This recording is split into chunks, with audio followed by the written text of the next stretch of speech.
Hi friends, வணக்கம் friends. இந்த வீடியோவில் நம்ம மிக முக்கியமாக பார்க்க போகிறது சில்ட்ரன்ஸுடைய ப்ரொடெக்ஷன் பற்றி பார்க்க போகிறோம். ஸோ சில்ட்ரன்ஸுக்கு ப்ரொடெக்ஷன் பண்ண வேண்டியது ஒவ்வொருடைய ஃபேமிலியுடைய ஃபாதர் மதர் அவங்களுடைய கடமையாக இருக்குது. பேரண்ட்ஸுடைய மெயினான கடமையாக இருக்குது. மேலும் குழந்தைங்க பார்த்திங்கன்னா சில்ட்ரன்ஸ் பில்லர் ஆஃப் த நேஷன்னு சொல்லுவாங்க. அதே மாதிரி பில்லர் ஆஃப் த ஃபேமிலின்னு சொல்லுவாங்க. ஸோ குடும்பத்துக்கும் சரி நாட்டுக்கும் சரி அவங்க தான் வருங்கால தூண் மாதிரி இருக்க போகிறாங்க.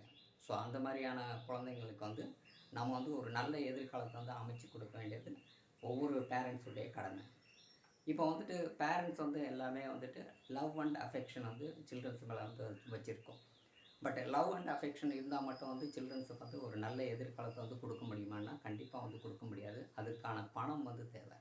ஸோ பணம் எந்தெந்த இடத்துல தேவைப்படும்னா ஃபஸ்ட்டு எஜுகேஷனுக்கு பணம் இப்போ நிறைய தேவைப்படுது.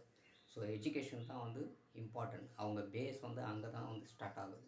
ஸோ ஒரு நல்ல எஜுகேஷன் கொடுக்கணும். ஸோ கொடுக்கணுன்னா நமக்கு பணம் முக்கியமாக வேணும்.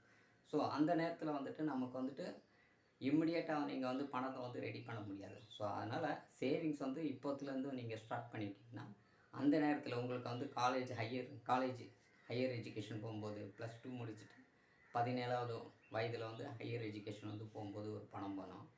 இன்னும் மாஸ்டர் டிகிரி அந்த மாதிரி போகும்போது பணம் வேணும். மேரேஜுக்கு பணம் வேணும். அதே மாதிரி குழந்தையுடைய லைஃப் ஸ்டார்ட் பண்ணுறதுக்கும் பணம் இப்போ தேவைப்படுது. ஸோ இந்த மாதிரியான காலகட்டத்தில் இது ரொம்ப ரொம்ப இம்பார்ட்டன்ட். சேவிங்ஸ் நீங்கள் கண்டினியூஸாக பண்ணிகிட்டே வந்தால் தான் உங்களுக்கு அந்த ட்ரீம்ஸ் எல்லாமே உங்களுக்கு அச்சீவ் பண்ண முடியும். இன்றைக்கி பார்த்திங்கன்னா 90% பேரண்ட்ஸ் பார்த்திங்கன்னா நல்ல ஸ்கூலை தேர்ந்தெடுக்கிறாங்க. அதாவது சின்ன வயசில் யூகேஜி ப்ரீகேஜி இங்கெல்லாம் சேர்க்கறதுக்கு நல்ல ஸ்கூலில் அவங்க ஏரியாக்குள்ளே இருக்கிற நல்ல ஸ்கூலில் தேர்ந்தெடுக்கிறாங்க. அது தேர்ந்தெடுத்தால் அந்த ஸ்கூலில் சேர்க்குறாங்க. பட் இதே ஹையர் எஜுகேஷன் போகும்போது பையன் ஆசைப்படுற இல்லைன்னா பொண்ணு ஆசைப்படுற அந்த இன்ஸ்டியூஷனில் சேர்க்க முடியறதில்ல. 80% பேர் தடுமாறுறாங்க. ஏன்னா பணம் இல்லாத காரணத்தினால தான். ஸோ நம்ம ஸ்கூலிங் போகும்போது நம்ம நல்ல ஸ்கூலை தேர்ந்தெடுக்கிறோம். ஆனால் ஹையர் எஜுகேஷன் போகும்போது நல்ல இன்ஸ்டியூஷன் நம்மளால் அந்த குழந்தைக்கு கொடுக்க முடியல. ஸோ இதுக்கு ஒரே ரீசன் மணி இல்லாது தான். ஸோ அந்த மணி இப்போத்துலேருந்தே நீங்கள் சேமிச்சிட்டிங்கன்னு வச்சிங்களேன், உங்களுக்கு உங்கள் குழந்தைக்கு நல்ல லைஃப் ஸ்டைலை கண்டிப்பாக கொடுக்க முடியும். ஸோ லவ் அண்ட் அஃபெக்ஷன் மட்டும் இருந்தால் மட்டும் போதாது. ஸோ நம்மக்கிட்ட பணம் இருந்தால் தான் அந்த குழந்தைக்கு நல்ல எதிர்காலமும் வளமான வாய்ப்புகளும் அந்த குழந்தைக்கு கிடைக்கும்.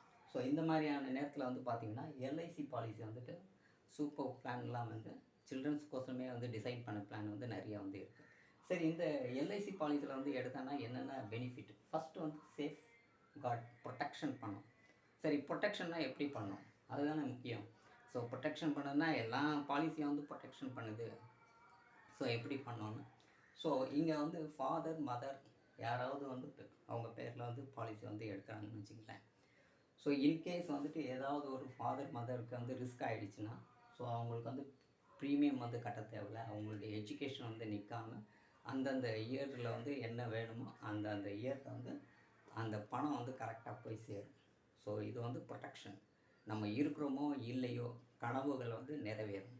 ஸோ இந்த கேரண்டி இந்த லைஃப் இந்த சேஃப் கார்டு கேரண்டி எல்ஐசி பாலிசியில் மட்டும்தான் இருக்குது. ஸோ ரெண்டாவது பர்பஸ்க்கோசரம் நம்ம சேவிங்ஸ் பண்ணுறோம். எஜுகேஷன் பர்பஸ்க்கோசரம், மேரேஜ் பர்பஸ்க்கோசரம் நம்ம சேவிங்ஸ் பண்ணுறோம். ஸோ பர்பஸ்க்கோசரம் நம்ம சேவிங் பண்ணும்போது அந்த பர்பஸ்க்கோசரமே தான் நம்ம செலவு பண்ணுவோம். சில பேர் சொல்லுவாங்க, டேர்ம் அசூரன்ஸ் எடுத்தாலே சர்வைவல் ஆகிடும்னுவாங்க. பட் டேர்ம் அசூரன்ஸ் எடுக்கலாம். நடுவில் ஏதாவது நடந்து மொத்தமாக ஒரு பணம் குடும்பத்துக்கு வருதுன்னா அது மொத்தமாக செலவாகி போயிடும். அந்த பர்பஸுக்கு யூஸ் பண்ண முடியாது. இது ரெண்டாவது காரணம். மூணாவது காரணம் ரிஸ்க் ரொம்ப இம்பார்ட்டன்ட். இந்த ரிஸ்க் பேரண்ட்ஸுக்கு ஏதாவது ஒரு ரிஸ்க் நடந்துச்சுன்னா குழந்தைங்களுக்கு தான் டைரெக்டாக அஃபெக்ட் ஆகும். அவங்களுடைய எதிர்காலம் எல்லாமே டைரெக்டாக போயிடும். ஸோ அதனால தான் பேரண்ட்ஸுக்கு இந்த ரிஸ்க் கவரேஜ் எல்ஐசியில் அலோவ் கொடுக்குறாங்க. ஸோ ரிஸ்க் கவரேஜ் கொடுக்குறதால, ஸோ அந்த ரிஸ்க் கவரேஜ் இருக்கிறதால குழந்தைங்களுக்கு அந்த நேரத்தில் அவங்களுக்கு ஒரு பணத்தினுடைய இது உங்களுக்கு பலன் வந்து கிடைக்கும்.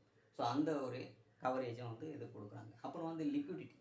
இப்போ எனக்கு வந்து ஏதாவது எமர்ஜென்சியாக வந்து மணி வேணும். இப்போ வந்து ப்ளஸ் டூவில் வந்து ஏதோ ஒரு பணம் வந்து எனக்கு தேவை. நான் காலேஜ் எஜுகேஷன் கோர்ஸ் தான் போட்டிருக்கேன். பட் ப்ளஸ் டூவில் வந்து ஒரு எமர்ஜென்சி ஃபண்ட் வந்து எனக்கு இல்லை, அப்புறமா நான் வந்து மேனேஜ் பண்ணிப்பேன்னா நீங்கள் வந்து லோன் கூட வந்து எடுத்துக்கலாம். அந்த பாலிசியில் வந்து லோன் எடுத்து அந்த குழந்தைக்கு வந்துட்டு ப்ளஸ் டூ ஃபீஸ் வந்து கட்டுறதுக்கெல்லாம் வந்து யூஸ் பண்ணிக்கலாம். ஸோ அந்த மாதிரி வந்து டிசைன் பண்ணியிருக்காங்க. ஸோ இந்த 4 பாயிண்ட் வந்து மிக மிக முக்கியமான பாயிண்ட். இப்போ ஒரு எக்ஸாம்பிளோட ஏன் நம்ம வந்து எல்ஐசியில் ஏன் பாலிசி வந்து எடுக்கணும், இன்சூரன்ஸில் வந்து நம்ம ஏன் எடுக்கணுன்றது எக்ஸாம்பிளோட பார்க்கலாம்.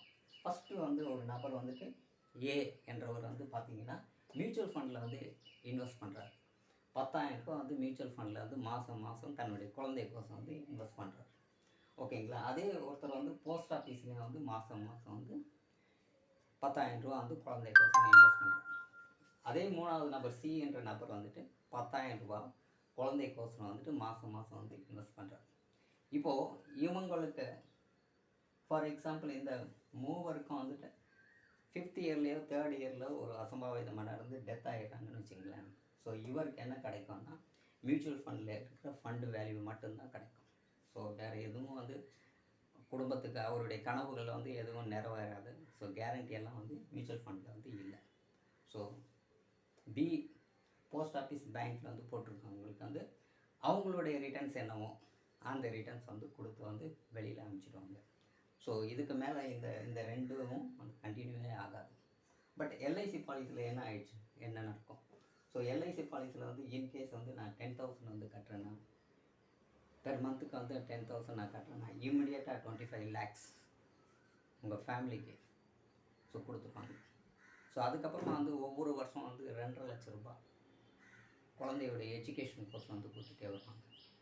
அப்புறமா வந்துட்டு நீங்கள் என்ன பர்பஸ்க்கோசம் போட்டிங்களோ, மேரேஜுக்கோ இல்லைன்னா அந்த ஹையர் எஜுகேஷன் பர்பஸ்க்கோசம் போட்டிங்கன்னா அந்த பர்பஸுக்கு பணமும் கொடுத்துருவாங்க, ப்ரீமியமும் கட்ட தேவையில்லை. ஸோ இவ்வளோ பெனிஃபிட் வந்துட்டு இந்த எல்ஐசி பாலிசியில் வந்து இருக்குது. ஸோ இது வந்து ரொம்ப ரொம்ப பேஸ். இது பண்ணிட்ட பிறகு தான் நம்ம வந்து மியூச்சுவல் ஃபண்டுக்கோ இல்லைன்னா ஷேர் மார்க்கெட்டுக்கோ அதர் இன்வெஸ்ட்மெண்ட்டுக்கு வந்து போகிறது வந்து நல்லது. ஸோ ஆகையால் இந்த மாதிரியான உங்களுக்கு சைல்டு பிளான் வந்து வேணும்னா என்னுடைய நம்பருக்கு வந்து கால் பண்ணுங்கள். என் நம்பர் வந்து கொடுக்கப்பட்டுள்ளது. தேங்க்யூ. இந்த வீடியோ வந்து பிடிச்சிருந்தானா லைக் பண்ணுங்கள், ஷேர் பண்ணுங்கள், உங்கள் உறவினர்களுக்கு நண்பர்களுக்கு சொல்லுங்கள். Thank you friends.